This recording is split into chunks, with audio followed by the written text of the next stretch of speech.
Amigos, amigas, muy buenas noches. Esto es Hagan Algo por la pantalla de C5N en un día o una noche en realidad signada por las elecciones en Entre Ríos. En instantes vamos a estar ahí porque, por lo que estuvimos averiguando, por las mesas testigos que tiene el Partido Justicialista, parece que hay una ventaja histórica y aplastante del peronismo que comanda Gustavo Bordet en lo que podemos llamar la primera gran contienda entre el peronismo y Cambiemos, en virtud de que el presidente Macri con el ministro Frigerio estuvieron el jueves en Gualeguaychú haciendo campaña. Podemos identificar, le dirá que por primera vez a ojímetro, después lo vamos a charlar con Noé, claramente el candidato del Partido Justicialista y el candidato de la Casa Rosada. Estamos hablando de Gustavo Bordet y de Benedetti. Así que en instantes vamos a estar con el móvil de C5N con Lucila Antín desde Entre Ríos. Pero los temas que tenemos nosotros, los temas de la mesa, los temas de los periodistas del día de hoy tienen que ver, en el caso de Noé, de las tribus de Cambiemos. ¿Qué es lo que están pidiendo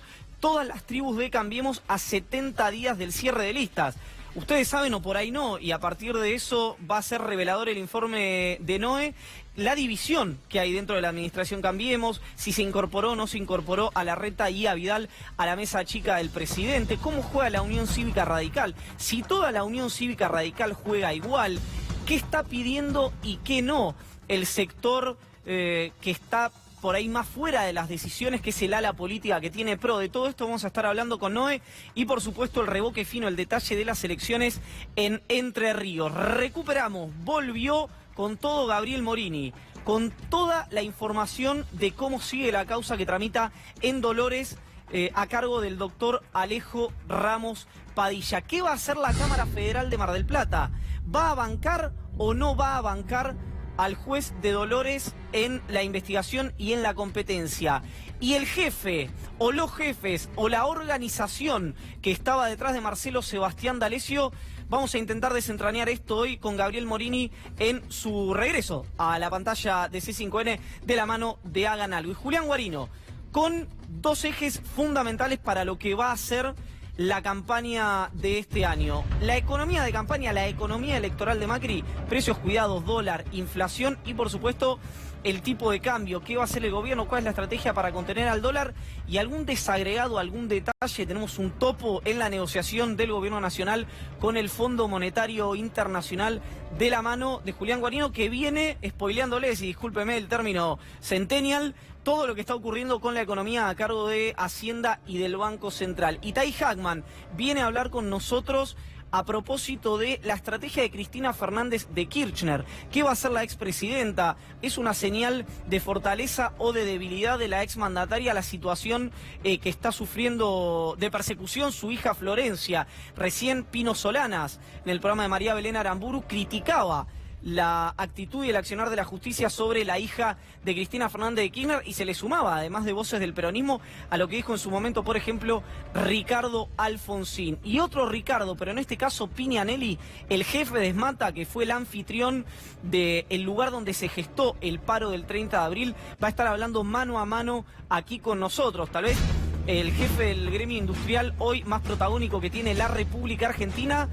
Y también le vamos a preguntar si la CGT se va a acoplar al paro, si no se va a acoplar, qué espera el Frente Sindical para el Modelo Nacional, el Frente Sindical Federal y las 2 CTA de lo que va a ocurrir el 30 de abril, más la posibilidad, por ahora yo lo veo lejano, pero que la CAT, la Confederación Argentina de Trabajadores del Transporte, modifique la fecha del paro del 1 al 30 de abril y se acople al sindicalismo opositor. De todo esto le prometemos que en 2 horas va a entrar aquí en Hagan Algo por la pantalla de C5N y nos vamos rápidamente de la mano de Lucila Antín a lo que está pasando en Entre Ríos. Lucía, muy buenas noches.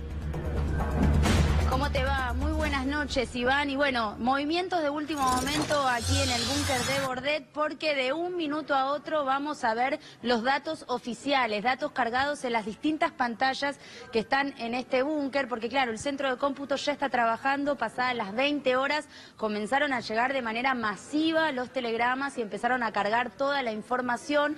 Dicen que cerca de las 22 va a haber una tendencia más clara al respecto, pero bueno, a esta hora, dentro de minutos nada más, seguramente se vayan cargando aquí los datos oficiales. Se habla de una ventaja bastante por parte de Bordet, del peronismo unido, que era también lo que venían planteando los sondeos. Hasta ahora no vamos a decir porcentajes ni nada, vamos a ser cautos y esperar a los oficiales, pero sí hay mucha tranquilidad en el lugar porque se habla de una ventaja importante que era lo que esperaban, ¿no? Las expectativas que tenían, la confianza que tenían y que también nos había planteado el gobernador cuando lo hicimos esta mañana que votó en Concordia. Bueno, la misma tranquilidad se está viviendo ahora en el búnker y se espera entonces los datos oficiales para luego tener la palabra del precandidato Gustavo Bordet, el actual gobernador aquí de la provincia de Entre Ríos, porque en este lugar donde hay un banner, donde estamos trabajando toda la prensa, es que va a hablar y va a dar el discurso una vez que se conozcan entonces estos datos. Y repasando, Iván, un poco, y también lo planteabas vos, bueno, el foco acá está puesto por un lado en el peronismo unido, que reúne 11 partidos, es una alianza de 11 partidos y que claro, por supuesto también está aliado al kirchnerismo, recibió un apoyo explícito de la expresidenta Cristina Fernández de Kirchner, y por el otro lado también Atilio Benedetti, quien también recibió un apoyo explícito de Mauricio Macri, que estuvo en esta provincia y que está encabezando la fuerza de Cambiemos. La verdad que el foco está puesto allí, un enfrentamiento muy directo y que va a dar cuenta de lo que va a pasar en las próximas elecciones generales del 9 de junio y por qué no también un testeo, podríamos decir, una muestra preliminar también de lo que pueda suceder a nivel nacional. El resto de las fuerzas, bueno, en total son 7 los precandidatos, pero la atención está puesta en ellos dos, en estos dos precandidatos que yo te contaba. Y prácticamente sin internas, salvo en el Partido Socialista, donde sí hay una interna de 2 precandidatos que se están presentando. Así que así está un poco la situación y también te digo, 79,64% del padrón votó. Lucila, muchísimas gracias. En cualquier momento volvemos allí a Entre Ríos con información de los datos oficiales de la mano de Lucila Entín, que recién nos daba un panorama muy completo de lo que está ocurriendo en Entre Ríos y un dato que para mí es clave, que es la alta participación de la gente, que en general el gobierno la desalienta, por lo menos en términos discursivos. Chicos, buenas noches. Noelia, ¿cómo está usted? ¿Bien? Buenas noches. ¿Todo bien? Morini, bienvenido. Muy buenas noches, ¿cómo están ustedes? Lo han reemplazado muy bien, le tengo que decir, pero lo extrañábamos. Volviendo muy atento a todo lo que han desarrollado, sí, lo vi, obviamente con delay. Sí, por supuesto, Morini. Muy bien. Por supuesto. Se lo extrañó, sí, por supuesto. Claro que sí. Al que no extrañó la semana, Guarino, es a usted porque es una máquina de dar malas noticias, le digo la verdad. Hoy tengo algo. Tiene malas noticias. Tengo algo. Perfecto. Así que Bueno, qué alegría. Noé, algo de Entre Ríos. Bueno, hay que decir que es una elección muy importante, es la primera elección de la zona centro, esta zona que se completa con Córdoba y Santa Fe. Córdoba y Santa Fe, 2 provincias que van a tener sus elecciones en 15 días. Hay paso en Santa Fe, en un mes tenemos la elección cordobesa.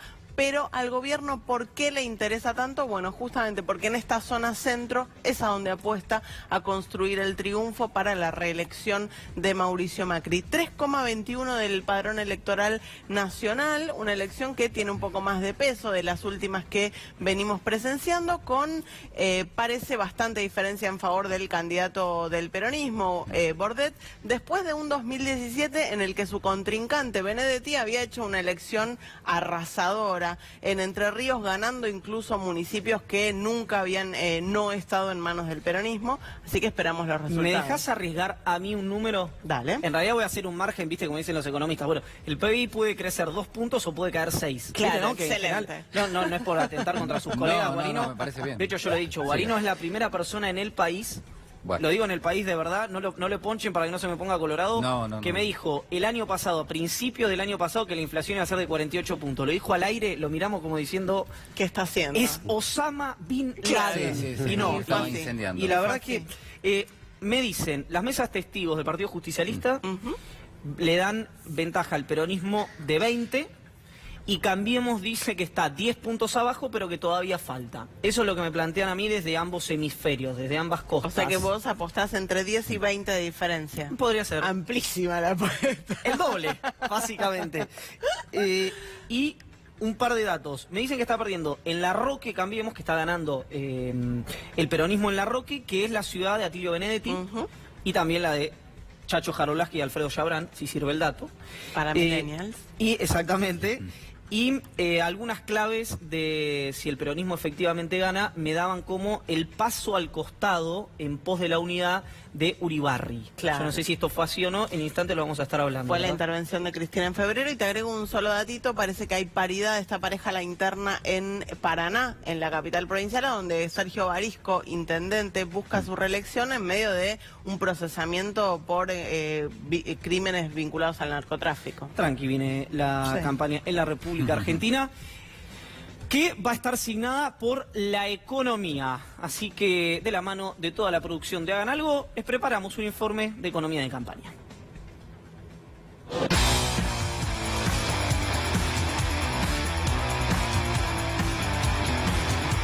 Se viene un acuerdo de precios. Se viene un acuerdo de precios total.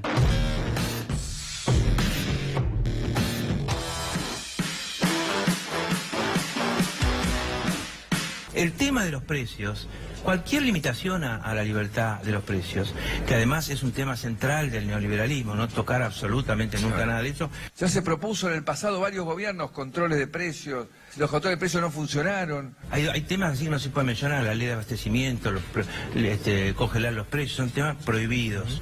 Bueno, ¿por qué tienen que hacerlo ahora? Lo van a hacer muy moderadamente y sin convicción. ¿Qué medidas se tomarán con precios, sobre todo de los alimentos? Que sea en el marco de las mejores prácticas mundiales, digamos, no de recurrir a herramientas que no han funcionado en el pasado.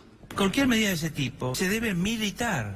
Yo pondría, no sé, congelaría los precios de la comida. O sea, de lo que sea pan, carne, fideos, huevos, leche, la básica, por favor. Dicen que es muy difícil tener esa suerte de poder de policía del Estado para ir a controlar y fiscalizar cada supermercado, cada góndola. Bueno, ahora lo vamos a tener que hacer. Yo creo que tienen que ir a cada supermercado, en cuanto se empiece a correr la bola, y por supuesto le tienen que cobrar una... ¿Viste? Porque acá lo que le duele a la gente es la plata. Si vos le cobrás una multa, que larguen 1.000, 3.000, 4.000 tipos a la calle a eso, y va a salir mucho más barato. Porque si no la gente está mal. ¿Cuánta plata tenés hoy en el bolsillo para darle comer a tus hijos? La verdad, me da vergüenza. ¿Te da vergüenza? No nos digas si no querés. Nada. Y tengo angustia. Porque... Perdón, te hice una pregunta. No, ya está. Hoy no tenés dinero en tu bolsillo. Siento que el gobierno nacional, el gobierno provincial junto al banco y el ANSE nos robaron la plata de mis hijos. Vimos las estadísticas de pobreza, de indigencia, vimos las estadísticas de falta de trabajo, todas las estadísticas oficiales de este gobierno, y entre otras las de la inflación.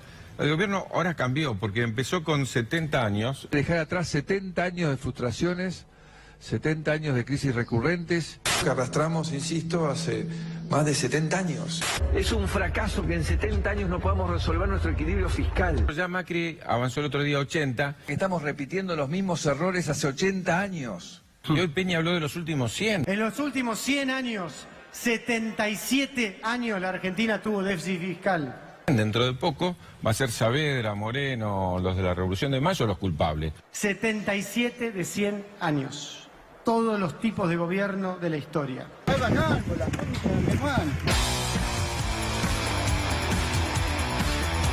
Una demanda extendida, la de el obrero que, gracias a él, tiene nombre este programa. Noé, en una línea, porque me tengo que ir con Juli para el informe de economía electoral. La economía para el gobierno este año, y por ahí es una obviedad lo que pregunto, pero por lo que va a mostrar Julián, a lo mejor no lo es tanto. ¿Va a ser un activo? ¿Va a ser algo que el gobierno va a querer evitar? ¿O simplemente va a tratar de surfearlo para tensionarlo con la corrupción o con el pasado? Bueno, estuvo claro que estos primeros meses del año estuvieron intentando evitar el tema. Llegó Jaime Durán Barba con estudios que reflejan algo que era obvio, ¿no? Que el gobierno está perdiendo adhesiones, incluso entre sus propios votantes, por la situación económica, y ahí es donde aparece todo lo que nos va a contar Julián. Exactamente, y en un ratito le quiero preguntar a Noé si esta escena, este escenario que el gobierno plantea de posible derrota, de venir con el caballo atrás, es algo que ocurre ¿Es algo que no ocurre y el gobierno lo quiere instalar? ¿O es algo que ocurre y el gobierno lo utiliza como una herramienta de campaña como hizo ya en el año 2017? Pero nos vamos a la pizarra, ¿le parece, Guarino? Vamos, Vamos sí, para allá. hay mucho dato. A ver, bueno, ahora casco o guantes. Me llevo la libreta roja. Con Guarino. Yo tengo una ahí que no... Bueno, no la... Me gusta hacer esa vueltita. ¿Le gusta? Sí. Bueno, ¿Quién lo viste, Guarino? No me viste nadie. Bueno, a ver, un tema preocupante, que nadie dijo. ¿Por qué el gobierno toma estas decisiones de encarar el tema precios cuidados, empezar a prestarle más atención a esto? No es convicción, no es militancia, como decía Felipe Solá. Es en parte, obviamente, lo que estaba mencionando recién Noelia, es decir, hay encuestas que el gobierno mira y que obviamente le están cerrando mal, pero el dato que a mí me parece que es muy elocuente es que la primera semana de abril le dio al gobierno una inflación del 1,5%. Es decir, que si uno lo multiplica por 4, te da una inflación en torno al 6%. Pero está mal multiplicarlo por 4. Estaría mal multiplicarlo por 4. Técnicamente, digamos. Claro. Ahora, la pregunta es, ¿cuánto era lo mínimo que podía llegar a dar abril o cuánto es lo mínimo? Bueno, que se calcula entre 4,5 y 5%. ¿Estás hablando de la inflación del mes de abril? Sí, este mes. Entonces, ¿el gobierno acumula cuánto con la inflación que se va a conocer el martes? No, porque la inflación de marzo es la que va a... Bueno, se supone que va a dar en torno al 4%. Al 4, ¿cuánto sería? ¿12%? ¿10%? Aproximadamente, entre un 11 y un 12%. Entre un 11 y un 12%. Ahora, la pregunta es, ya están midiendo la primera semana de abril. Exacto.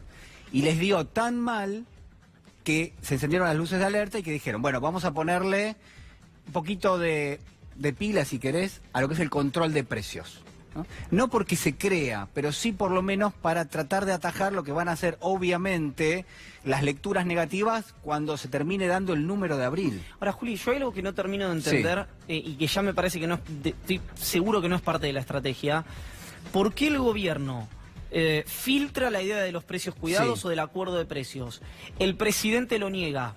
Frigerio dice congelamiento no, pero acuerdo sí. Peña lo niega en el Congreso y después se va a anunciar el miércoles. Es buenísima la pregunta, porque en realidad lo que pasó fue lo siguiente, y eso te lo cuentan los empresarios. Por un lado estaba Dante Sica, el titular de Producción y de Empleo, llamando a los empresarios para negociar una canasta con la idea de congelar los productos, porque la palabra congelamiento sale de la cartera de Sica, sale de Dante Sica, cuando se encontraba con los grandes empresarios de los alimentos de Argentina, con los grandes empresarios en general, porque lo que hace también Sica en algún punto es, trata de llegar a otros rubros, no solo al tema alimentos. Ahora, al mismo tiempo, Ignacio Werner, que es el secretario de Comercio Interior, también se disponía a negociar con los empresarios. ¿Qué hacían los empresarios? Salían de la oficina de Ignacio Werner e iban a la de Sica. Cada uno negociaba en paralelo un acuerdo de precios. Entonces ahí es donde el gobierno dice, no, pará, esto no puede ser. ¿Por qué? Porque Ignacio Werner está teniendo cuidado de no llamar congelamiento a algo que obviamente no lo era, pero Dante Sica, por otro lado, les daba la mano a los empresarios y les decía, vamos a congelar los productos. Entonces, lo que yo quiero es listarles, si les parece, lo que son las medidas que sí o sí se van a lanzar este miércoles. Y lo que quiero decir antes de esto es, yo no creo que, no creo que funcione en los términos en los que el gobierno lo está presentando. Está clarísimo, estamos de acuerdo, argumentalo. ¿Por qué? Porque obviamente todo esto está supeditado a que funcione el paquete que el gobierno negocia con el Fondo Monetario para sostener el tipo de cambios sin cambios. ¿Se entiende? O sea, vos lo que decís es, para que funcione el acuerdo de precios tiene que haber estabilidad cambiaria. Lógicamente, digamos. Y no va a haber estabilidad cambiaria en los términos que lo determina el gobierno. Por ahora, al menos en función de lo que es la negociación con el Fondo Monetario, el Fondo Monetario le está diciendo prácticamente a todo que no al gobierno. Pero bueno, vamos a ver cuáles son las medidas que se van a tomar. Esto es lo primero y es lo más importante. Precios cuidados, precios congelados. No le gusta al gobierno, pero nosotros lo vamos a decir. ¿Qué le pide Dante Sica a los empresarios? Señores, congélenme el precio 4 meses, no 6. 4 meses. 4 meses. Todo esto está pensado hasta las PASO, 11 de agosto. Hasta ahí. Esa es la fecha que le dicen a los empresarios. O sea, vos sos el señor, no sé, señor yerba mate, o el señor, no sé, azúcar. El señor azúcar. Entonces le dice, bueno, ¿hasta cuándo quiere que me comprometa a sostener este precio? Mire, hasta el 11 de agosto. Esta es la fecha que el gobierno está negociando hasta ahora. Y hasta ahora los empresarios están cerrando más o menos hasta ahí. Una actitud populista, si me permite, claro, no a mí el término. Y sí, porque coincide mucho con una fecha que es muy importante, que es las elecciones primarias. Exactamente. Este es el primer dato. Segundo dato, ¿es un acuerdo? Son dos. Bueno, son dos. Es uno adentro de otro. Precios cuidados, es un acuerdo macro, es un acuerdo más grande, tiene muchísimos rubros. pero el foco está puesto en los alimentos porque es la situación más crítica que enfrenta la Argentina. Sí, leí un columnista el fin de semana que dijo que según Durán Barba, el votante de Cambiemos estaba en una relación difícil con el precio de los alimentos. Básicamente que no había dinero para comprar comida. No los podés pagar, claro, obviamente. Entonces lo pasás por el traductor y decía eso. Exactamente. Tradicionalmente, precios cuidados, el gobierno negocia con las empresas productoras en general, todas aquellas que incluyen precios cuidados, y en todo caso lo que van viendo el gobierno es, bueno, la remarcación de cuánto es, del 2, del 3, del 4%, digamos, esa es un poco la idea. Ahora, en el caso de los precios congelados, sí, esta es otra negociación totalmente distinta. Pero esa se está llevando adelante. También está. ¿Y qué le dicen a los empresarios? Dicen, bueno, a ver, vos querés aumentar, aumentá ahora antes de entrar al programa. Pero eso te iba a decir. Ya las nuevas listas vienen con aumentos... Mañana, del 10%. Entre el 8 y el 12, te iba a decir. Digamos, pueden llegar hasta el 11, 12%. Hay algunos elementos o productos que aumentan menos, 4, 5, porque ya aumentaron hace 15 días, no por otra cosa. Entonces, esto es como el día de las ofertas. Te lo aumentaron antes y en el día de las ofertas te dicen... Bueno, te llevas tanto por un porcentaje menos. Claro, los empresarios igual salen hechos en el producto que van a meter adentro de este acuerdo. Exacto. Eso es lo que te cuentan. No pierden ni ganan, dicen ellos. Claro, en realidad ganan un poquito al principio ahora. Sí, o ganan, pero después lo terminan perdiendo. Claro, el resto de los productos, el que va por afuera de precios congelados, esos productos compensan, obviamente. Esa es un poco la idea. Entonces, hasta las PASO por ahora se negoció. Y también lo que hay que decir es que muchos, digamos, es muy friendly la negociación. Los que negociaban con Moreno te dicen, esto es maravilloso, te invitan a un café cuando llegás, digamos. No te bajás unos precios. Claro, bajate unos precios. Y entonces el gobierno le dice, del producto que quieras. Ah, pero yo tengo la marca A, que la querés sacar, sacala. Entonces, lo que vas a tener es que muchos productos de primeras marcas se van de precios cuidados. Muchos. Entran segundas marcas y entran terceras marcas, que no las conoces, que se venden en el interior, en muchas provincias donde hay un mercado distinto, donde cada una de las empresas fue haciendo determinadas marcas que no llegaban a Capital, o en Capital aprovechaban para vender alguna otra marca. Bueno, ahora se está cambiando todo eso. Salen primeras marcas, entran segundas y terceras marcas al acuerdo de precios. Al acuerdo de precios, bien, ¿no? Eso lo vamos a estar viendo. ¿Tarifas sin aumentos? ¿Esto que es parecido a 2017? Claro, es parecido. En realidad, esto ya se negoció, por ejemplo, con las empresas que producen gas en la Argentina. Le dijeron en su momento lo mismo para los supermercados. Vamos a licitar el precio del gas. Subí ahora, o te subo ahora, 15% del precio de mercado, y vos después me garantizás por 6 meses que si yo te sostengo un determinado tipo de cambio, vos me vas a poder abastecer. Yo lo que quiero decir con esto es la contingencia, lo contingente del acuerdo. Es decir, está atado a la coyuntura... Sí, si se modifica levemente, se cae esto, o por lo menos se lesiona. Claro. A ver, hay una cuestión de buena voluntad del empresariado en general. ¿Por qué? Porque el gobierno, ¿qué les dice cuando llegan y se sientan? Le dice, mirá, te conviene que nosotros sigamos porque en realidad con nosotros tenés una relación de afecto, no sé, pero una cofradía. Claro, dice, porque mirá, esta es la frase, ¿no? Con Cristina tus empresas van a valer menos. Esto es lo que le dicen a los empresarios en el gobierno. Si llega Cristina, tu empresa va a cotizar menos en la bolsa, va a valer menos y vos vas a perder. Entonces te conviene, en este momento, subirte con nosotros y meter tus productos en precios cuidados. Y como ya vimos muchas veces, y esto lo digo fuera de toda broma, la ideología o la cuestión emocional pesa mucho más que la cuestión práctica. En la nota que le hicimos a Héctor Méndez hace 2 fines de semana, Méndez decía, este gobierno es el peor equipo en los últimos 50 años. Me arrepiento de haberlo votado. La industria estaba mejor con Cristina y yo le pregunto, bueno, pero si tiene que ir al balotaje y vota a Cristina o a Macri, ¿quién vota? A Macri. Entonces, ahí hay una cuestión que es más emocional que racional, si querés. Se abona ese tipo de reacción y por ahora al menos grandes empresarios están colaborando. ¿En qué sentido? En el sentido que ponen 1 o 2 productos dentro de este listado, se comprometen a abastecer, porque el problema acá ¿qué es? Bueno, que obviamente si vos tenés un producto por un precio debajo del promedio, te lo van a demandar más. Bueno, no hay ningún problema. Nuevos créditos por crédito, bueno, cuestiones que ya hemos desarrollado en realidad. Descuentos para jubilados y beneficiarios de lo que es la UH. Estos descuentos también los van a hacer los supermercados. Ahí está. También, entre el 10 y el 15% de una canasta de productos, esto también lo habíamos anticipado. ¿Va a haber antes. reintegros para los beneficiarios de planes sociales? Por ahora, al menos, se está discutiendo ese tema. Digamos, porque, a ver, porque lo que me decían en Hacienda es, perfecto, si quieren hacer reintegros, quedan reintegros, descuentos, quedan descuentos, no tiene que tener costo fiscal. Exactamente, eso es lo que te iba a decir. Esto es todo con plata prestada. Exacto. Todo con plata prestada. ¿Por qué? Porque justamente la pelea entre Sica y Duhovne, ¿cuál fue? Que Duhovne lo que dice es, no me podés tocar la meta del déficit, Exacto. porque si no, me sube el riesgo país y obviamente se desmadra el tipo de cambio. Este es el principal problema que tiene el gobierno. Vamos a la mesa, lo hablamos con Noé, con Gaby, por supuesto con Julián Guarino y con Itaí Hackman, que ya está aquí con nosotros y que además de ser un dirigente político es economista. ¿Cómo le va, joven? Si me permite lo de... Acá es una mesa de juventud, ¿no? Más o menos. Ponele. Sub 50. Digamos, Todavía joven. Todavía sí. Ya nos metemos con la cuestión electoral más propiamente dicha, pero en términos de lo que mostraba Juli recién y de la estrategia que está llevando el gobierno adelante, ¿cómo lo están viendo y si crees que le puede dar resultado? Bueno, claramente es una estrategia electoral, ¿no? Ustedes lo plantearon muy bien. Depende efectivamente de que pueda mantener el dólar planchado y la inflación descendiendo. Dos cosas que a priori no parecen obvias, ¿no?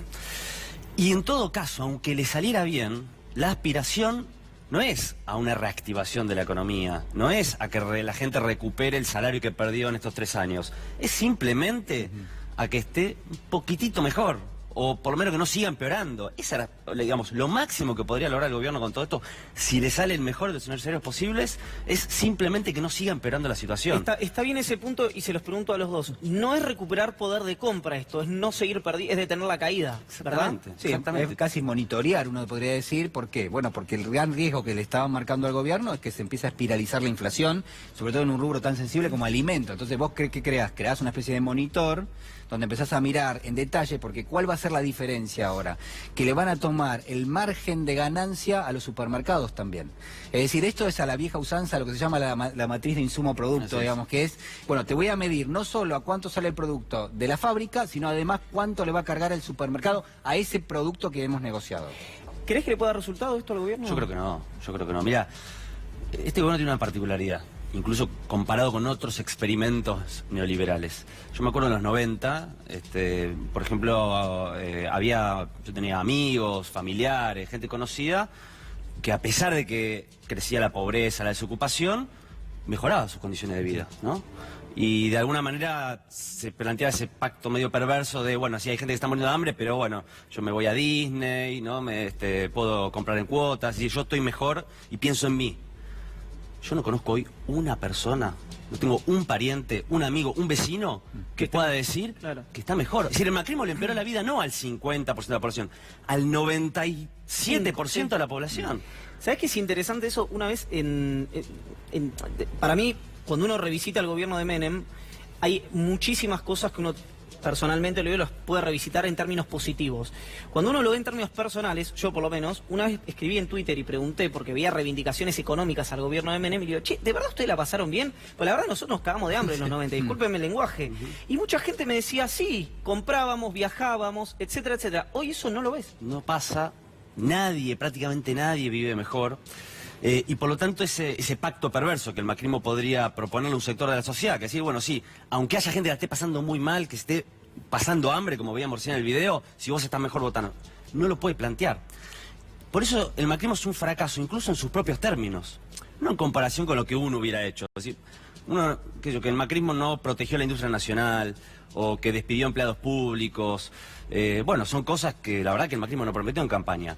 Pero el macrismo dijo muy claramente, vamos a bajar la inflación, va a haber lluvia de dólares y se va a reactivar la economía. Bueno, hay el doble de inflación, más problema con los dólares y la economía en recesión. También criticó muchísimo los precios cuidados cuando eran en la oposición y ahora echa mano de una herramienta que probablemente no. Y le otras, resulta. hay que decir, también está intentando estabilizar el dólar vendiendo dólar futuro, que era un escándalo también en el gobierno anterior.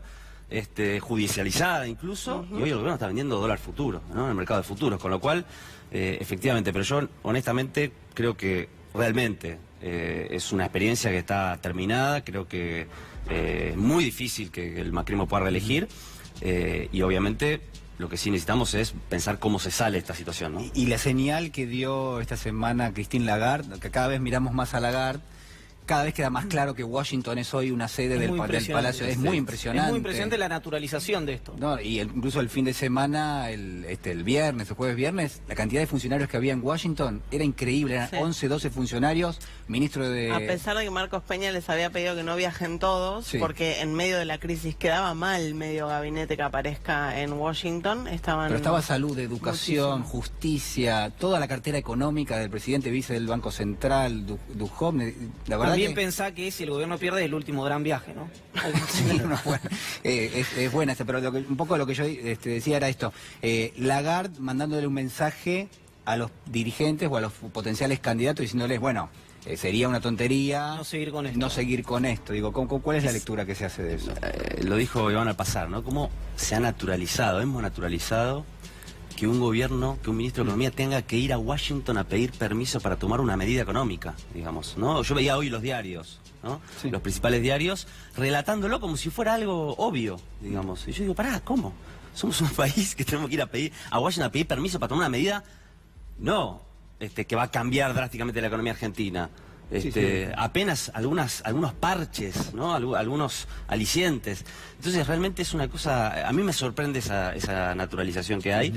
Y es indignante obviamente ver que la presidenta del fondo sienta que tiene la atribución de poder hablarle a los candidatos de la Argentina, ¿no? A marcar la cancha, digamos, ¿no? Hoy salió una nota muy interesante de Alfredo Zayat sobre el Fondo Monetario que planteaba algo importante, es decir, cualquier gobierno que asuma, incluso si reeligiera Macri, tiene que renegociar con el fondo. No es que si gana Macri no hay renegociación, también hay renegociación. Es un hecho eso. Es un hecho porque es impagable, en los términos que está pactado es impagable. Claro. El tema es que, imagínate cómo sería Macri yendo a negociar con el Fondo Monetario Internacional los términos de la refinanciación de la deuda. Es decir, si le pide 2 provincias, le regala 2 provincias. Es decir, está bien, digamos, o sea... como los buitres. Candidatas ya. Sí, bueno, como los buitres, ¿te acuerdas, no? Sí, Macri resolvió el conflicto con los buitres. Sí, claro, fue y le pagó todo lo que pedían, lo resolvió. Así va a resolver las condiciones del fondo. Y las condiciones del fondo van a ser mucho más duras que el ajuste fiscal. Van a ser la reprivatización del sistema previsional, seguramente. Va a ser una reforma laboral salvaje. Entonces, aún si gana Macri, va a haber una renegociación. Y lo que necesitamos es un gobierno que se plante frente al fondo... desde un punto de vista de soberanía. Bueno, igual, reforma laboral vienen pidiendo, reforma previsional vienen pidiendo, sin mayorías en el Congreso es imposible, y aún reeligiendo a Macri no va a tener mayorías en el Congreso. Ahí hay un freno a esa posibilidad. Sí, claro, por supuesto. También, digamos, eso depende también del voto de los argentinos y las argentinas en octubre, ¿no? Es decir, cómo se compone el Congreso de la Nación. ¿Y cómo hacemos para garantizar que efectivamente, incluso en caso de reelegir Macri, no pueda avanzar en estas medidas? Y está por hablar Gustavo Bordet, así que me voy a tener que ir a Entre Ríos. El camino entonces es la unidad, el camino es Cristina, más lo que decía Cristina, o el camino es una gran mesa donde los dirigentes del peronismo digan, estos son los 10 puntos, 5 puntos básicos, caminemos todos juntos. Es todo eso junto. Nosotros, vos sabés, con Juan Grabois del Frente Patria Grande venimos planteando muy fuerte el tema de la candidatura de Cristina. Porque paradójicamente Cristina supuestamente era la que expresaba una lógica más cerrada, ¿no? Tenía que correrse para que haya unidad, y la realidad es que hoy creo que se vende para todo el mundo que la única dirigente que puede unir no solo al peronismo, el otro día estuvimos en el acto de Avellaneda, muy importante en la provincia de Buenos Aires, con todos los sectores, pero no solamente al peronismo, sino incluso sectores que no formaban parte ni de su gobierno ni del peronismo. Digo, hoy está personajes como Pino Solana, como Victoria Donda, el propio Juan Grabois y nosotros. Es decir, puede unir más incluso que el peronismo, paradójicamente es Cristina. Es decir, todo eso se une detrás del liderazgo de Cristina, ¿no? Entonces me parece que, y además de que obviamente en cualquier barrio, sobre todo en los sectores populares, es la que es capaz de generar la ilusión y la esperanza del pueblo argentino. Así que nosotros estamos muy plantados con esa idea y creemos que la Argentina va en esa dirección, ¿no? Que el Frente Patriótico que se está conformando va en esa dirección. Vamos a seguir hablando de esto a lo largo de este año, porque además, aún faltando 70 días para el cierre de listas, falta bastante para las definiciones de las candidaturas. Nos vamos a Entre Ríos, porque está hablando Gustavo Bordet. Vieron superadas, más de 20 puntos. Hoy, además de ponernos muy contentos, nos genera una gran responsabilidad de cara a la sociedad, porque son muchos los entrerrianos que creen en esta propuesta y tenemos que estar a la altura de las circunstancias. Por eso con Laura estamos trabajando fuertemente para no defraudar estas expectativas puestas en nuestra fórmula, y creemos que Entre Ríos hoy tiene una gran posibilidad de avanzar en lo que todavía tenemos pendiente. Yo lo manifestaba anteriormente, estamos a mitad de camino, venimos trabajando con un lineamiento, con un norte, sabemos cuál es la provincia que queremos, creemos en esta provincia, y bueno, hoy ha sido un paso más. El 9 de junio... El peronismo a nivel nacional, siendo que usted decía, bueno, se ratifica un modelo de gestión que se contrapone al ajuste de Cambiemos. Sí, a ver, nosotros trabajamos con criterios de unir no solo el peronismo, sino un frente con 11 partidos políticos, a los cuales también quiero felicitarlos, quiero agradecerles, a todos los partidos que componen este Frente Justicialista Creer Entre Ríos. Obviamente que podemos tener matices, que podemos tener diferencias, pero es mucho más importante ponernos de acuerdo en los ejes centrales de una propuesta, tener la grandeza para poder construir este frente, que costó mucho trabajo, pero que lo pudimos lograr, y que lo más importante, no fue un acuerdo de dirigentes, sino que fue un acuerdo consolidado y que se ha visto hoy reflejado en este resultado electoral. Entre Ríos se suma a un nuevo triunfo del peronismo a nivel nacional. ¿Eso qué significa para ustedes también? Sí, bueno, cada elección provincial tiene sus particularidades. Esto también habla a las claras que hay una propuesta que se está gestando a nivel nacional. Estos criterios de unidad que se dieron en San Juan, que se vienen dando en Entre Ríos, tienen que traducirse también en el orden nacional para poder generar a la población una expectativa y poder generarle a la población una esperanza de estar mejor todos los argentinos. ¿Algún departamento que le llame la atención respecto a los resultados de hoy? No, todavía no tenemos el análisis pormenorizado de los departamentos, pero sí yo le puedo decir que estamos ganando prácticamente en todos los departamentos, en la mayoría de las ciudades cabeceras de departamentos, y en algunas otras ciudades también estamos teniendo un triunfo muy grande. No me he comunicado todavía con Adambal, con Beto, pero me estaré comunicando en estos momentos. Ha hecho una excelente elección en la ciudad de Paraná, ha ganado con total claridad en la ciudad de Paraná, y bueno, la fórmula nuestra con Laura también de la misma manera, lo cual nos pone contentos porque tenemos una propuesta para Paraná, que es lo que veníamos hablando, y queremos trabajarla en conjunto. Así que la verdad que nos pone muy contentos este resultado en la ciudad de Paraná. Laura, ¿lo han llamado a nivel nacional? No, recibí un WhatsApp del ministro Rogelio Frigerio, muy conceptuoso, que también obviamente le contesté con el mutuo agradecimiento. Hemos trabajado mucho en la provincia y lo que importa es trabajar todos juntos. Laura, en este escenario, ¿cuál es tu apreciación? Y nosotros estamos muy contentos, lo veíamos en las recorridas que veníamos haciendo por los departamentos, recibíamos de los vecinos muchísimo respeto, muchísimo afecto. Como decía... Se da la tendencia, por lo menos según lo que decía Gustavo Bordet, de los datos que veníamos manejando aquí en Mesa. Itay, agradecido, ¿alguna cuestión final? Gracias. Antes de irnos. No, insistir en lo que decíamos antes, ¿no? Digamos, me parece que es muy importante la construcción de un amplio frente y también una candidatura como la que planteamos nosotros que garantice que lo que venga en la Argentina realmente sea un rumbo diferente al que hoy plantea el gobierno y el Fondo Monetario. Muchas gracias a ustedes. Gracias.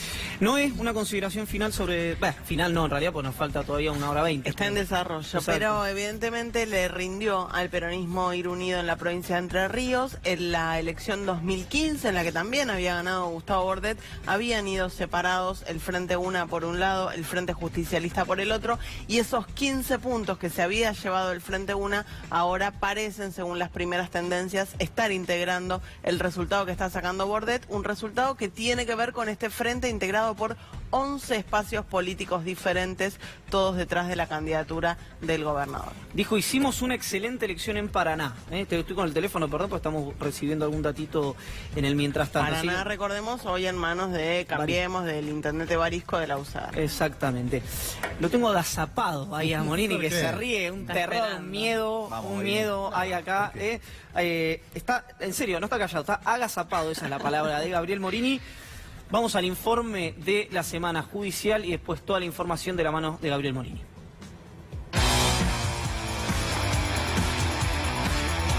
Si mañana por alguna razón le llegara de algún juzgado una citación para ser testigo o imputado en una causa, ¿qué haría usted siendo juez de la Corte Suprema? Me presento. ¿Por qué? Porque es mi obligación. En este cargo uno tiene que dar el ejemplo. Si no hay ejemplaridad moral, es muy difícil generar seguimiento de conductas. Si el juez que me cita no me gusta. ¿Y usted cree que los jueces, a nosotros nos gustan todos los jueces? 16 días de rebeldía al fiscal federal Carlos Stornelli. Su representado no se va a presentar a declarar. Que se suspenda de esa decisión de la rebeldía. Respecto al pedido de Stornelli de una cámara oculta a Oveira. No, eso es otra cosa.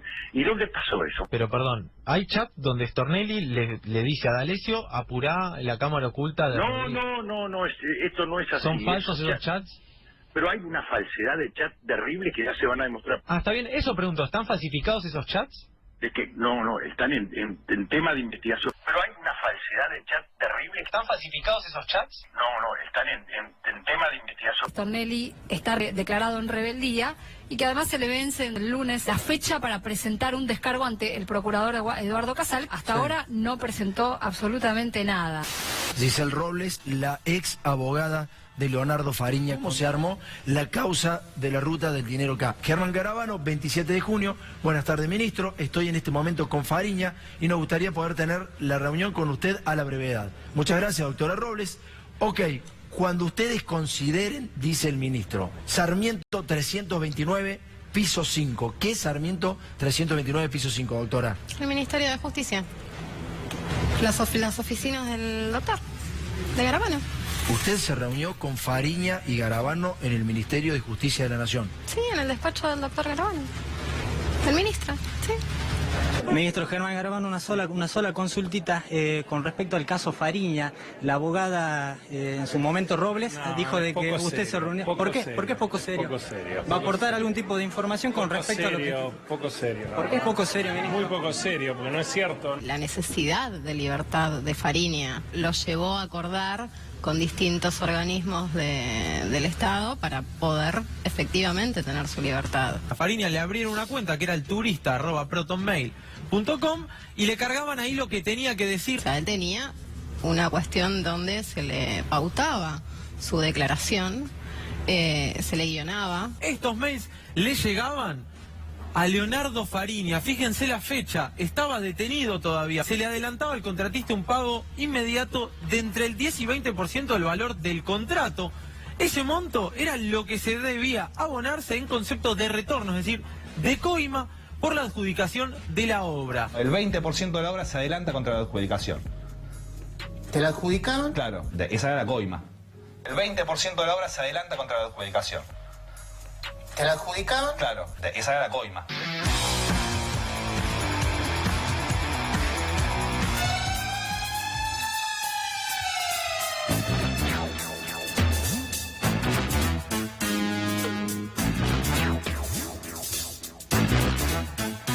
Qué difícil esto, Morini, Dios mío.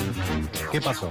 Feliz regreso, bienvenido. Bueno, ¿Cómo está usted? Venga más para acá. No se me aleje tanto. Ahí, para allá, lo que pasa es que estaba bueno mostrar la gráfica que ha desarrollado la producción, basándose en hechos reales, digamos, que es el inspector Gadget. Efectivamente. Una clara visión de que siempre había un jefe por detrás de las maldades que ocurrían al inspector Gadget y que nunca se lo veía. Y siempre acariciaba un gato. En este caso, está acariciando un D'Alessio, el jefe. ¿Por qué? Porque parece en el centro neurálgico de la escena un hombre que, bueno, está bajo investigación del juez Alejo Ramos Padilla y en el centro de la escena de un montón de subredes que está investigando la justicia en este momento y es bueno detallarlas, digamos. Vamos a tratar de ir, no tenemos la respuesta de quién es el jefe, pero vamos a llegar a una conclusión, me parece, después de analizar todas las cuestiones que están siendo judicializadas. Camine, señor, camine. Hubo mucha información durante toda esta semana, escuchábamos casi arrancando por el final las declaraciones en una entrevista con Eddy Zunino del juez de la Corte, Horacio Rosati.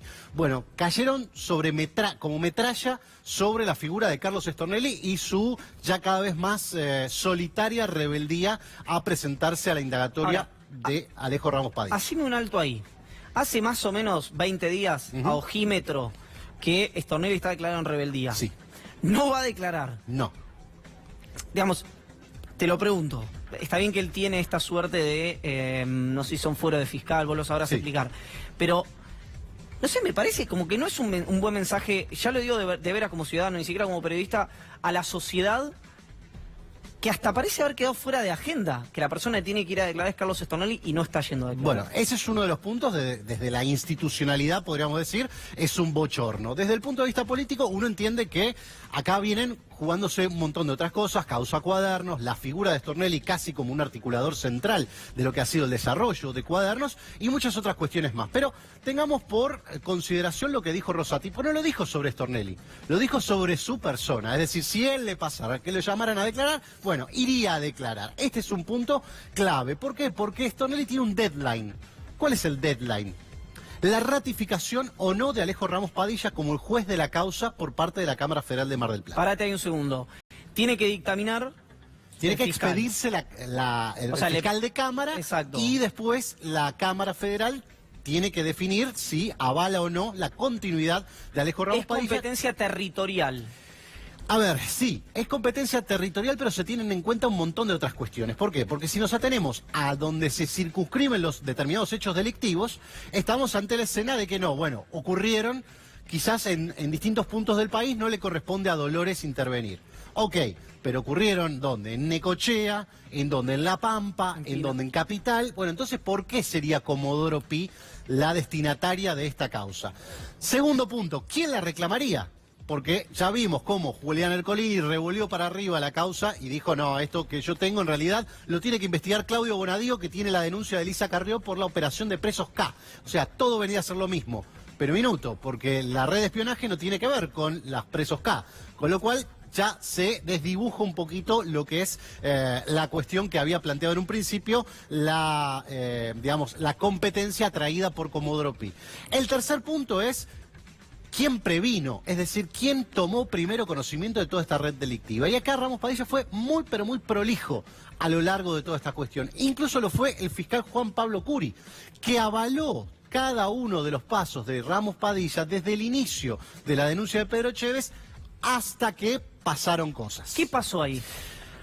Ahí, bueno, no vamos a adentrarnos en el terreno de las especulaciones sobre quién pudo haber generado un interés en que esto vaya para Comodoro Pi, pero apenas se planteó la autodenuncia de Carlos Stornelli vinculada a que esto vaya para Comodoro Pi, se generaron las primeras suspicacias y un giro en la actitud del fiscal que dejó de acompañar al juez en el pedido de medidas.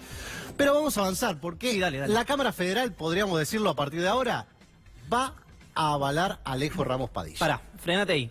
La Cámara Federal de Mar del Plata es la que tiene que definir si la causa sigue o no sigue. No entremos en cuestiones técnicas. Si sigue o no sigue en el juzgado de Alejo Ramos Padilla. Vos lo que decís es que la Cámara Federal de Mar del Plata apunta a avalar al juez Alejo Ramos Padilla hasta el día de hoy, a esta hora. Bien. Eso significaría que ya no le quedan herramientas al fiscal Stornelli para negarse a ir a declarar. Todavía sí, pero fíjate qué mal escenario tiene. A ver. Porque la recusación, ¿se acuerdan? Son dos cosas distintas. Una cosa es el planteo de competencia, otra cosa es la recusación. Stornelli le tiró con todo a Ramos Padilla, lo recusó, le pidió el apartamiento, cuestionó la competencia, pero la cuestión de la recusación ya la rechazó Ramos Padilla y ya la rechazó la Cámara. Exacto. Y esa cuestión, ¿dónde fue a parar? A casación. A casación. ¿A qué sala de casación? A la única sala de casación que uno podría decir no funciona en sintonía oficialista, que la integraba por Ángela Ledesma, Alejandro Slócar y Guillermo Jacobucci. Con lo cual, el escenario allá en casación para una recusación que no es equiparable a sentencia firme, la verdad es que no da mucha esperanza a Stornelli. Claro. El segundo punto es un mensaje clarísimo de uno de los miembros de la Corte que hoy tiene mayor protagonismo, que dice, y la verdad, si a mí me pasara, yo me presento. como diciendo, no hay margen. No, fue un de acá exocet. para allá está fuera de la ley, básicamente. Fue un exocet es lo que salió planteando. desde el máximo tribunal hacia la figura de Y la Stornelli. Cámara Federal del Mar del Plata, que estaba en esa sintonía, recibió como un semáforo en verde. Si querés avanzar, avanzá. Que acá hay banca. Acá por lo menos se respeta esta institucionalidad. Fuera de eso, ya Stornelli queda muy atrás en esta cuestión. Máxime lo que nos habíamos contado semanas atrás de la soledad que impera en torno a Stornelli en cuanto al apoyo a su situación particular referida al tema de Alessio. Pero el tema de Alessio no es central, el tema de Stornelli no es central de la trama de Alessio. Me ¿Por debes qué? Bidone después, ¿eh? Sí, te debo Bidone, que no fue aceptado como arrepentido, y acá yo quiero hacer una digresión con respecto a muchos colegas que han opinado en contra de la decisión del fiscal Curi. Sacamos las presiones que puede estar recibiendo el fiscal Curi, y yo me pregunto, ¿por qué hay que aceptarlos como arrepentidos a todos? Digamos, ese es el gran drama de la causa Cuadernos. Cualquiera va, dice cualquier cosa, se dice arrepentido, se lo acepta y después se ve si lo que dijo es útil, no es útil, sirve para algo, no sirve para nada o es una mentira. Como en muchos casos que hemos visto de empresarios que han admitido casi cualquier cosa, se fueron a su casa con el carnet de arrepentido y la verdad es que a la causa no le aportaron nada. En la causa de Dolores, ¿hay, por lo menos off the record, los mismos mensajes que daban los empresarios respecto a Stornelli y Bonadío? Es decir, ¿acusan a Ramos Padilla de coacción o de presión como ocurría en Comodoro Pi o son dos recorridos distintos? No, hasta ahora que tengamos noticias, no. Sí hay una causa presentada contra el secretario del juzgado por precisamente la apertura de los celulares, prácticamente la que alumbró la caja de Pandora. Pero, a ver, veamos básicamente cuáles son las distintas vertientes que tiene la justicia ahora para investigar a quién responde D'Alessio. ¿D'Alessio respondía a sí mismo? Es una pregunta. ¿Era una pyme D'Alessio? Por eso pusimos D'Alessio Sociedad Anónima. ¿Era una pyme? El viernes estuvo declarando durante mucho tiempo el periodista Rolando Graña. Durante 7 horas aproximadamente declaró ante Ramos Padilla como testigo. Aportó 3 años de conversaciones por WhatsApp, que conocía a D'Alessio, de mails intercambiados con D'Alessio, de un montón de temas, incluidos muchos vinculados al narcotráfico y demás. Qué distinto, ¿no? Porque hubo otro periodista que es Daniel Santoro que borró absolutamente el contenido de su celular, por las dudas. Todavía no lo habían llamado, pero lo borró. Bueno, al revés, Gray aportó todo. Y en ese aportar todo, también dijo cuál había sido su parecer referido a los agentes, a los ex policías bonaerenses Bogoliuk y de Gastaldi. Están presos. Que están presos ahora con procesamiento dictado por el juez. Y dijo también que lo que le parecía a él, la impresión que era, es que D'Alessio los comandaba desde algún punto, con lo cual eso también a tenerlo en cuenta. Y hay una serie de mails que aportó Graña que son muy importantes porque D'Alessio le anticipaba determinadas resoluciones judiciales y había uno en particular que decía, esto es lo que tiene Carrió. Como diciendo, ratificando esa posible uso, digamos, como usuaria de Carrió de esta información que manejaba D'Alessio. Es importante aclarar que todavía no están imputadas ni Carrió, ni Zubich, ni Oliveto, ¿verdad? No hay imputaciones, tampoco para periodistas, obviamente, Correcto. Mucho menos para quienes son testigos. Bueno, veamos en particular a qué nos referimos. Agencia Federal de Inteligencia, Ricardo Bogoliuk, Aníbal de Gastaldi. En la bicameral de seguimiento de organismos de inteligencia, Gustavo Rivas reconoció y Silvia Magdalani reconocieron que Bogoliuk había trabajado en las bases del conurbano, bases que la Agencia Federal de Inteligencia dispuso por un tiempo realmente corto. Eran de reunión de información. Teóricamente funcionaron o no funcionaron, no quedaba bien claro. Es imperdible la taquigráfica respecto a esa cuestión, que debía ser secreta, se filtró, no importa. A los hechos es lo mismo. Y nosotros tenemos un apartado especial vinculado a esto porque ahí se abre otra interna, se abre otra puerta, que es la posibilidad de que haya una interna entre la Agencia Federal de Inteligencia y María Eugenia Vidal. ¿Por qué? Porque recordemos que María Eugenia Vidal fue una de las voces que se había impulsado después de todo este escándalo por la disolución de la Agencia Federal de Inteligencia. ¿Pero qué le dijo Rivas a la bicameral? Le dijo algo muy específico sobre el tema de las bases del conurbano y sobre la gobernadora. Básicamente que habían sido consensuadas la ubicación de todas esas bases, que fueron problemáticas, con la propia gobernadora María Eugenia Vidal. Con lo cual, ahí también hay un tironeo para ver quién tiene razón. ¿Tienen razón los efectos efectos que causaron estas bases de reunión de información, que evidentemente fracasaron porque las disolvieron, y qué pasaba con el personal que se desempeñaba ahí. Arribas lo que le dijo a los legisladores fue, bueno, la verdad es que no podemos hacerle seguimiento a todos los agentes que se van de acá porque es un tema. El segundo punto tiene que ver con la Embajada de los Estados Unidos. ¿Por qué? Porque desde un principio se dijo la posibilidad de que D'Alessio, como chapeaba tanto con la DEA, con pertenecer a la embajada, con tener vínculos, pudiese ser un agente encubierto o inorgánico de la Embajada de los Estados Unidos o de algún organismo de inteligencia que esté relacionado. Bueno, la embajada obviamente dijo que no, y hay que pensarlo esto en términos de inteligencia, de la inteligencia. ¿Cómo se lee esto? Un personaje como D'Alessio puede ser fácilmente desmentido, desestimado, como dicen las películas. Usted, si es descubierto, aquí cortamos Descartado, todo lazo, claro. y no, usted lo vamos a negar frente a cualquiera. Sí, ¿y por qué es más fácil? Porque un personaje del calibre de D'Alessio no da el perfil de alguien entrenado en la inteligencia y como un James Bond que está dispuesto a no ser en absoluto, ser un personaje absolutamente impoluto y profesional. Bueno, es fácil desconocer un D'Alessio en términos de inteligencia, estamos hablando, o cómo se plantea para reclutar este tipo de personajes. Miguel Pichetto hace en la bicameral de inteligencia, hace una pregunta a la Agencia Federal de Inteligencia, que es: había un hombre que se juntaba con jueces federales, fiscales federales, decía que era de la DEA, tenía una sirena y andaba a altas velocidades por la ciudad de Buenos Aires, cruzaba en rojo y ustedes no lo detectaron nunca. Claro, ese es uno de los puntos, y la respuesta es no podemos intervenir porque estaba denunciado ante la justicia. En Rodríguez. Claro, que no sabían que era. Bueno, el otro punto es el Ministerio de Seguridad, Patricia Bullrich estamos hablando, y acá se mete todo lo que se está investigando referido al tema Fariña, referido al tema de las declaraciones como arrepentido de Fariña, y también de los procedimientos en los cuales D'Alessio aparecía figurando en determinado punto. Y el último de los ítems, para antes de llegar a una conclusión preliminar de esto, sobre a quién respondía D'Alessio, es cuando menciona en sus chats con el fiscal Stornelli el 1MM. En otras circunstancias, esta es una cuestión que está analizando hoy por hoy la justicia, pero todo apunta a que Mauricio Macri no es, digamos. Sin duda que no es Mauricio Macri. ¿A quién se refería? Se refería en cualquier caso, y es lo que se está tratando de comprobar, al empresario vinculado con todo el tema de parafernalia militar y de asuntos de seguridad, Mario Montotto. ¿Por qué? Porque además de ser el presidente de la Cámara de Comercio argentino-israelí, Mario Montotto es uno de los hombres que tenía relación, y lo admitió también, por lo menos públicamente, todavía no fue convocado tampoco a la justicia por este tema, por el tema de la relación con D'Alessio. Esto es uno de los puntos. Ahora yo te llevo a pensar en otra instancia. ¿Y si todo esto fuese una unión transitoria de empresas? Es decir, si todos estos ítems hubieran funcionado interrelacionados en algún momento de las circunstancias, con objetivos absolutamente distintos, pero todos funcionando de manera correlacionada y con D'Alessio como un centro, este es uno de los puntos que investiga la justicia. Y déjame cerrar con un tema que es importante.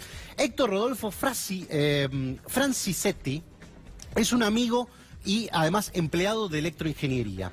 Acompañó a la familia de Gerardo Ferreira a declarar el 11 de agosto pasado, 10 días después de que estallara la causa Cuadernos. Estaba en el hall esperando junto a la familia fuera de la Fiscalía de Stornelli, y ve a Stornelli salir y entrar de la Fiscalía y estar con una persona que no sabía quién era, pensó que era un periodista, pensó que incluso era Diego Cao de La Nación, que estaba aportando material, porque esta persona estaba en un área restringida, sacaba cosas de su mochila y se las daba al fiscal, iba y volvía. Le sacó una foto. Esa foto le preguntó a alguna gente que era periodista también o del medio si conocían quién era. No, Cabot no es, evidentemente. Tampoco lo conocemos, no es ningún periodista. Cuando en C5N aparece la foto del espía Hugo Barreiro, esta persona dice, es él. Barreiro estaba en la Fiscalía de Stornelli, según la apreciación de él. Bueno, esto es algo que está en el despacho de Ramos Padilla. ¿Lo declaró? También. Está declarado hace una semana, hace 10 días aproximadamente. Declaró, aportó la imagen que tiene que ser peritada, obviamente, que no se ve con claridad porque es tomada a distancia, pero lo que afirma es que para él su impresión es que se trata del espía Hugo Barreiro. Y aquí vamos al origen de la causa Cuadernos y muchos interrogantes sobre este tema. Lo primero que va a tener que definirse esta semana es precisamente la continuidad de Alejo Ramos Padilla juez al frente de esta causa, y si eso ocurre, prepárense, porque el juez viene con mucho más ímpetu y fuerza para avanzar sobre esta red de espionaje. David, gracias. En instantes, Ricardo Piñanelli, titular del ESMATA, conversando mano a mano con nosotros a partir de la decisión que tomó el Frente Sindical para el Modelo Nacional, el Frente Sindical Federal y las 2 CTA de realizar un paro el día 30 de abril. Una pausa muy pero muy cortita y ya estamos con ustedes.